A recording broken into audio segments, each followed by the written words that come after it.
السلام عليكم ورحمة الله وبركاته. الحمد لله رب العالمين وصلى الله وسلم وبارك على نبينا محمد وعلى آله وصحبه أجمعين وأشهد أن لا إله إلا الله وحده لا شريك له وأشهد أن محمدا عبد الله ورسوله صلى الله عليه وسلم. أما بعد. En cette soirée du 5 du mois de Rabi' al-Thani de l'an 1437 de l'hégire du prophète sallallahu alayhi wa sallam, qui correspond au 14 janvier 2016, nous entrons dans le 22e cours des leçons importantes pour toute la communauté données par le cheikh Abdul Aziz ibn Baz, qu'Allah lui fasse miséricorde et le récompense de la plus belle des manières. Nous sommes à la fin de la 4e leçon où nous étudions les différentes catégories de polythéisme, ash-shirku billah, subhanahu wa ta'ala. Nous sommes particulièrement en train d'étudier le polythéisme mineur et nous avons vu sa gravité, sa définition et quelques-unes de ses formes. Nous nous sommes arrêtés sur la parole du prophète sallallahu alayhi wa sallam qui interdit de jurer, de faire un serment pour un autre qu'Allah, subhanahu wa ta'ala. Al-Sheikh Ibn Baz, rahimahullah, rapporte aussi un hadith, un récit du prophète sallallahu alayhi wa sallam: La taqulu ma sha'a Allah wa sha'a fulan, walakin qulu ma sha'a Allah thumma sha'a fulan. Ne dites pas, voici ce qu'Allah et un tel ont voulu, mais dites plutôt, voici ce qu'Allah veut, puis ce qu'un tel veut. Et ceci, nous l'avons déjà vu et expliqué. Il s'agit de distinguer la volonté d'Allah subhanahu wa ta'ala de celle de son serviteur, qui est dépendante de la volonté d'Allah tabaraka wa ta'ala. Al-Sheikh nous dit: وَهَذَا النَّوْعُ لَا يُوجِبُ الرِّدَّةَ وَلَا يُوجِبُ الْخُلُودَ فِي النَّارِ وَلَكِنَّهُ يُنَافِي كَمَالَ التَّوْحِيدِ الْوَاجِبِ. Cette forme de polythéisme, c'est-à-dire le mineur, n'implique pas l'apostasie, c'est-à-dire que le polythéisme mineur n'entraîne pas l'exclusion de l'islam de celui qui le commet, ni la damnation éternelle en enfer, mais il contredit le monothéisme complet. Ainsi, on voit une différence entre le polythéisme majeur et mineur. Dans le point de vue de la gravité, le polythéisme majeur est bien plus grave que le polythéisme mineur. Et le polythéisme mineur n'entraîne pas l'exclusion de l'islam, contrairement au polythéisme majeur. Ainsi, nous voyons que le polythéisme mineur reste quand même quelque chose d'immensément grave, si bien que les savants de l'islam ont divergé sur ce qu'il adviendra de quiconque commet le polythéisme mineur et ne s'en repent pas, puis meurt sur cet état. Car Allah tabaraka wa ta'ala a dit dans Surat An-Nisa, le verset que nous avons lu plusieurs fois: Inna Allah la yaghfiru an yushraka bih. Allah ne pardonne pas qu'on lui attribue quelque associé. Subhanahu wa ta'ala. Il y a parmi les savants ceux qui ont pour avis que ce verset concerne le polythéisme tant bien majeur que mineur, du fait qu'il y a une généralité ici et la catégorie n'a pas été précisée. Ainsi, quiconque commettrait le polythéisme, majeur soit-il ou mineur, se voit sous cette menace de ce verset de ne pas être pardonné par Allah tabaraka wa ta'ala. La différence, c'est que celui qui commet le polythéisme majeur sera éternellement dans le feu, alors que celui qui commet le polythéisme mineur sera châtié certes, mais jusqu'au moment où il aura payé son péché, et alors il sortira du feu pour être introduit au paradis. Le deuxième avis parmi les savants, c'est ceux qui ont dit qu'il est au même statut que les grands péchés. Car celui qui meurt ayant commis des grands péchés, des péchés majeurs, tels que le meurtre, le mensonge et d'autres péchés de cette gravité, duquel il ne s'est pas repenti, mais qui n'a pas commis de polythéisme, il sera sous la volonté d'Allah. Soit Allah tabaraka wa ta'ala décidera de le punir par sa justice, car Allah jugera que cet individu particulièrement mérite d'être puni, mais il sortira du feu pour entrer au paradis finalement, puisqu'il n'est pas mort sur le polythéisme. Et seul le polythéisme entraîne l'éternité dans le feu. Ou alors, Allah décidera de pardonner à ce serviteur et de lui faire miséricorde malgré le péché qu'il a commis duquel il ne s'est pas repenti. C'est Allah qui sait qui méritera le pardon et qui méritera le péché, qui méritera le châtiment d'Allah subhanahu wa ta'ala. Mais Allahu a'lam, Allah est plus savant de la vie, le plus proche de la vérité. Si ce n'est que ce qui est important aux musulmans, c'est de s'éloigner de toute forme de polythéisme, le majeur, mais aussi le polythéisme mineur. Le Cheikh Ibn Baz, rahimahullah, nous dit que cette forme de polythéisme mineur n'entraîne pas l'exclusion de la personne de l'islam, certes, mais elle annule la partie du tawhid de la foi de la personne qui est obligatoire. Car les savants ont divisé d'un autre point de vue le tawhid, le monothéisme que la personne manifeste dans son cœur en trois. Il y a ce qu'on appelle aslu tawhid, la base, l'essence même du monothéisme. Quiconque perd cette base devient mécréant en Allah subhanahu wa ta'ala. Et cette base est perdue quand l'individu commet du polythéisme majeur. Ensuite, il y a la partie du tawhid, de la foi, qui est obligatoire. Quiconque la perd a commis un péché immense, mais n'est pas sorti de l'islam. Entre dans cela justement le polythéisme mineur. Et enfin, il y a la partie de la foi qui est recommandée. Celui qui l'a fait gagne des récompenses et celui qui ne l'a fait pas n'a pas la foi totalement complète, mais n'est pas pour autant dans le péché.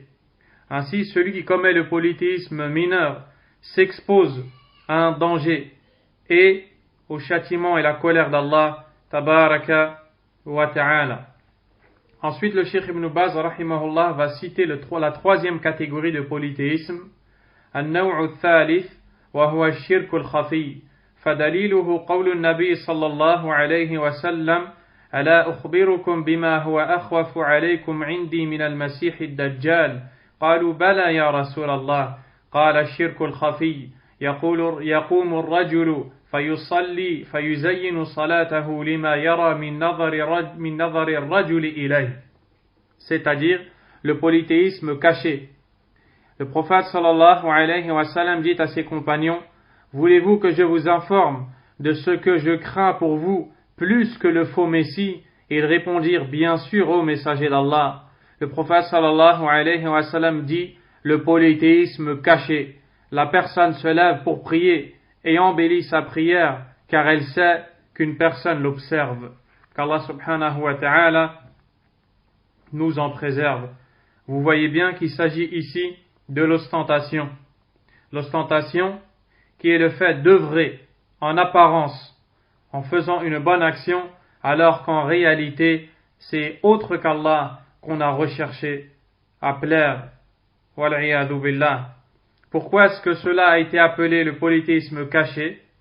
Car c'est quelque chose qui est dans le cœur et qui n'apparaît pas.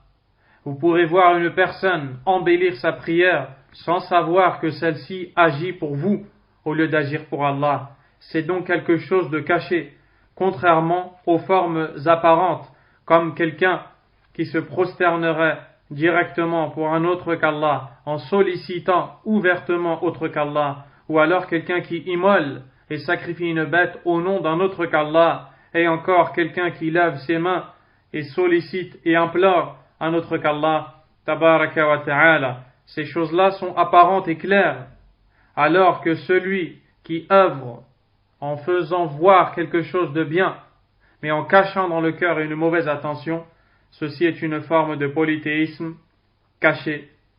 Pour cela, certains savants ont dit, le polythéisme se divise en deux. caché et apparent. Car vous allez voir qu'en réalité, le polythéisme caché n'est pas la troisième catégorie de polythéisme, comme le Cheikh Ibn Baz rahimahullah va le dire à la fin. Mais en réalité, dans le polythéisme majeur, il y a des formes cachées et d'autres apparentes.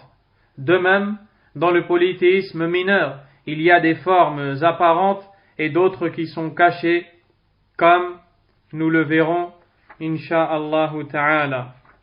Ainsi, le polythéisme caché est celui dont a parlé le prophète sallallahu alayhi wa sallam lorsqu'il nous dit la shirku fikum akhfa min dabibin naml. Le polythéisme en vous est plus caché que la marche de la fourmi. Et c'est un récit dont nous avons vu le sens pour montrer qu'il est tellement caché qu'on ne peut le voir. Également, le prophète sallallahu alayhi wa sallam nous a enseigné de dire wa astaghfiruka lima la a'lam, et j'implore ton pardon, ô Allah, pour ce que j'ai fait par ignorance. Ce qui prouve qu'il est possible que l'un d'entre nous fasse un acte qui relève du polythéisme caché sans pour autant s'en rendre compte par manque de science. Qu'Allah tabaraka wa ta'ala nous fasse rejoindre le nombre des connaisseurs, des savants. Le prophète sallallahu alayhi wa sallam nous enseigne que le jour dernier, Allah tabaraka wa ta'ala dira à ceux qui étaient ostentatoires, c'est-à-dire ceux qui œuvraient pour un autre qu'Allah. Et je vous demande de bien comprendre ça. L'ostentation, c'est le fait d'œuvrer pour un autre qu'Allah. Tabaraka wa ta'ala. Ce n'est pas le simple fait d'être vu par autrui. Car il existe des formes d'adoration qu'il est bon de faire devant autrui. À titre d'exemple, le prophète sallallahu alayhi wa sallam a donné des aumônes dans le but d'être vu par les autres et de surcroît d'être pris par exemple, d'être pris pour exemple. Ainsi, celui qui donnerait une aumône devant les gens volontairement, pas pour la satisfaction des gens, mais plutôt pour encourager les gens à agir comme lui a fait, ceci est une bonne action et ça n'a rien à voir avec l'ostentation. Et l'ostentation, c'est le fait de vouloir la satisfaction, l'agrément, les éloges d'autres qu'Allah subhanahu wa ta'ala. Al-Sheikh Ibn Baz rahimahullah nous dit وَيَجُوزُ أَنْ يُقَسَّمَ الشِّرْكُ إِلَى نَوْعَيْنِ فَقَطْ أَكْبَرْ وَأَصْغَرْ. Il est également possible de diviser le polythéisme en deux catégories seulement, le polythéisme majeur et le polythéisme mineur. Quant au polythéisme caché, il entre dans les deux précédents. Il peut survenir dans le polythéisme majeur, comme le polythéisme des hypocrites, car ils cachent leurs fausses croyances et se font passer pour musulmans par ostentation et par peur pour eux. Il peut survenir aussi dans le polythéisme mineur, comme l'ostentation tel qu'il est rapporté dans le hadith précédent, où le prophète sallallahu alayhi wa sallam dit aux compagnons, ce que je crains le plus pour vous, c'est l'ostentation, c'est le polythéisme mineur. Ainsi, nous voyons que Cheikh Ibn Baz, rahimahullah ta'ala, nous cite que certains savants ont divisé le polythéisme en trois, majeur, mineur et caché, et que ce qui est le plus juste selon lui, car c'est ce qu'il a d'ailleurs retenu et que l'on retrouve dans son recueil de Fatawa, où il répond sur cette question et dit qu'en réalité, le polythéisme se divise en deux, majeur et mineur. Chacun des deux peut avoir des formes apparentes et d'autres qui sont cachées. À titre d'exemple, celui qui par exemple sollicite un autre qu'Allah et lui demande ce que seul Allah est capable de donner, aura fait une forme de polythéisme majeur apparente. Et celui qui a dans le cœur la croyance que autre qu'Allah est capable de connaître l'invisible, de créer avec Allah, sans rien faire dans les membres, ceci est du polythéisme majeur également, mais c'est quelque chose de caché. De même pour le polythéisme mineur. il y a des formes apparentes, telles que jurer par autre qu'Allah, porter le talisman, l'amulette, ce qui est considéré comme un porte-bonheur et autres. Et il y a des formes également qui sont cachées. Qu'Allah tabaraka wa ta'ala nous en préserve. Parmi les formes cachées de polythéisme mineur, justement, il y a l'ostentation dans quelques actions. Contrairement à l'ostentation des hypocrites qui, elle, est dans l'ensemble de l'islam et dans la base même de la foi. Qu'Allah subhanahu wa ta'ala nous en préserve. Pour cela, Allah subhanahu wa ta'ala nous parle d'ailleurs de ces hypocrites dont il a parlé dans Surat An-Nisa, les femmes, versets 142 et 143. Allah subhanahu wa ta'ala dit: Innal munafiqina yukhadi'una Allah wa huwa khadi'uhum. Certes, les hypocrites cherchent à tromper Allah, mais c'est plutôt lui qui les trompe. Wa idha qamu ila as-salati qamu kusala. Et quand ils se lèvent pour la prière, ils se lèvent paresseux. Yura'una an-nas wa la yadhkuruna Allah illa qalila. Ils cherchent à être vus par les autres et n'évoquent Allah que très peu. Mudabdhabina bayna dhalik. La ilaha ula'i wa la ilaha ula'. Ils sont entre les deux, c'est-à-dire, ils ne sont pas avec les croyants, mais pas non plus avec les autres. Et ils sont plutôt entre les deux, ni avec les uns, ni avec les autres, à cause de ce qu'ils montrent en apparence, qui est l'islam, mais ils ne sont pas véritablement des musulmans, et à l'intérieur, ils cachent autre que l'islam, et quand ils sont avec les autres, ils ne peuvent pas trop rester avec eux puisqu'ils montrent l'islam. Ils sont donc perdus. Wal'iyadu billah. Qu'Allah subhanahu wa ta'ala nous préserve du polythéisme majeur et du polythéisme mineur. Et qu'Allah nous aide à s'instruire dans notre religion et nous guide dans le droit chemin. Nous sommes à la fin de la 4e leçon. Le Cheikh Abdul Razzaq al-Badr hafidahullah a conclu en disant: de façon globale, nous disons que tout comme le monothéisme se divise en 3, dans la seigneurie, dans l'adoration, dans les noms et attributs, il peut y avoir des formes de polythéisme dans la seigneurie, dans l'adoration et dans les attributs. Également, du point de vue de la gravité, nous disons que le polythéisme se divise en 2, majeur et mineur. Du point de vue de l'apparence ou non, il se divise également en 2, le polythéisme apparent et le polythéisme caché. Walhamdulillah, s'achève ainsi la 4e leçon. Al-Sheikh Ibn Baz rahimahullah dit: Ad-Darsul Khamis, Al-Ihsan, la 5e leçon, l'excellence. L'excellence, c'est-à-dire l'excellence dans l'adoration. Qala rahimahullah, Ruknul Ihsan, wa huwa an ta'bud Allah ka'annaka tarah, fa in lam takun tarahu fa innahu yarak. L'excellence dans l'adoration a un pilier. C'est d'adorer Allah comme si tu le voyais, bien que tu ne puisses pas le voir, lui te voit. Subhanahu wa ta'ala. L'excellence est le plus haut degré de la religion. La religion ayant 3 degrés. Il y a l'islam, ensuite l'iman, la foi, et plus haut, l'ihsan, l'excellence. Quand nous parlons d'islam, nous parlons des piliers, les 5 piliers de l'islam. Quand nous parlons de iman, de foi, nous parlons des piliers de la foi. Et lorsque nous parlons de ihsan, nous entendons par cela l'excellence dans l'adoration. Tout ceci nous a été cité par le prophète lui-même, sallallahu alayhi wa sallam, dans le récit relaté par l'imam Muslim, rahimahullah, l'histoire où l'ange Jibril, alayhi salam, s'est présenté sous la forme humaine au prophète, sallallahu alayhi wa sallam, et s'est mis à lui poser des questions sur l'islam, ce qu'est l'islam, la foi et l'excellence. À la fin, le prophète sallallahu alayhi wa sallam lui dit que l'excellence, c'est d'adorer Allah comme si tu le vois, car si tu ne peux le voir, sache que lui te voit. Et à la fin, le prophète sallallahu alayhi wa sallam dit à ses compagnons: voici Jibril, il est venu vous enseigner votre religion. Le plus haut degré de la religion, c'est donc al-ihsan, l'excellence, d'adorer Allah comme si tu le vois. Et ceci ne peut se faire que par le savoir, que par la connaissance des noms et des attributs d'Allah, tabaraka wa ta'ala. Jamais un ignorant ne pourra adorer Allah, tabaraka wa ta'ala, comme s'il le voyait.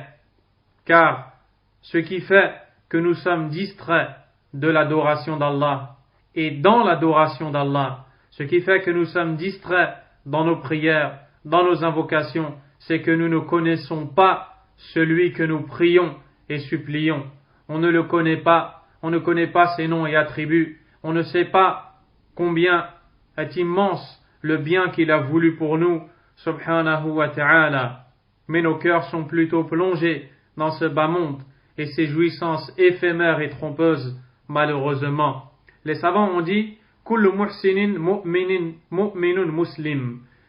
Quiconque œuvre dans l'excellence est forcément croyant et musulman, a forcément la foi et l'islam, car il a atteint le plus haut degré de la religion qui est d'adorer Allah comme si tu le voyais. Il s'agit ici en réalité de garder constamment à l'esprit et dans le cœur qu'Allah subhanahu wa ta'ala nous surveille, de combattre son âme incitatrice au mal. Et à chaque fois que l'on adore Allah, l'adorer comme si on le voyait. Et si on ne peut pas atteindre ce niveau d'excellence, alors se mettre à l'esprit que lui nous voit. Et ceci va certes susciter la crainte d'Allah tabaraka wa ta'ala, sa vénération, et va donner comme fruit qu'Allah subhanahu wa ta'ala sera avec nous. Allah a dit dans Surat An-Nahl, les abeilles, le verset 128, Inna Allaha ma'al ladhina taqaw wal ladhina hum muhsinun. Allah est avec ceux qui ont eu la piété et ceux qui ont été excellents ou ceux qui ont été bienfaisants.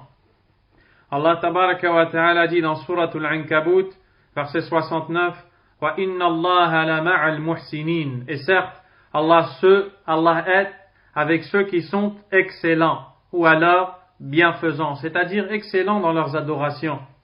Également, Allah subhanahu wa ta'ala dit dans 195e verset de Al-Baqarah, Inna Allaha yuhibbul muhsinin. Allah aime ceux qui sont excellents, c'est-à-dire bienfaisants ou excellents dans leurs adorations. Allah subhanahu wa ta'ala dit aussi dans Surat Yunus, verset 26, Lilladina ahsanul husna wa ziyada. À ceux qui ont œuvré avec excellence, il y aura la meilleure, la bonne chose et un rajout. D'ailleurs, il est dit dans le commentaire de ce verset que la bonne chose ici, c'est le paradis. Et le rajout, c'est de pouvoir contempler le noble visage d'Allah, subhanahu wa ta'ala. Allah azza wa jal dit aussi dans Surat Ar-Rahman, verset 60, Hal jaza'ul ihsan illa al-ihsan. Qu'y a-t-il d'autre comme récompense pour l'excellence que l'excellence elle-même? Quiconque se montre excellent dans les actes, Allah se montre excellent dans la récompense qu'il lui donnera. Allah tabaraka wa ta'ala dit وَالَّذِينَ جَاهَدُوا فِينَا لَنَهْدِيَنَّهُمْ سُبُلَنَا وَإِنَّ اللَّهَ لَمَعَ الْمُحْسِنِينَ. Verset 69 de Surat Al-Ankabut. Et ceux qui ont fourni des efforts pour arriver, c'est-à-dire pour arriver à Allah tabaraka wa ta'ala, nous les guiderons vers les voies qui mènent à nous, c'est-à-dire vers les voies qui mènent à Allah. Et certes, Allah est avec ceux qui sont excellents. Voici donc l'excellence dans l'adoration. Nas'alullah azza wa jal an yuwaffiqana. Nous implorons Allah de nous l'octroyer et de nous y guider et nous pardonner nos fautes. Wallahu a'lam wa sallallahu wa sallam wa baraka ala nabiyyina Muhammadin wa ala alihi wa sahbihi ajma'in. Subhanakallahumma wa bihamdik. أشهد أن لا إله إلا أنت أستغفرك وأتوب إليك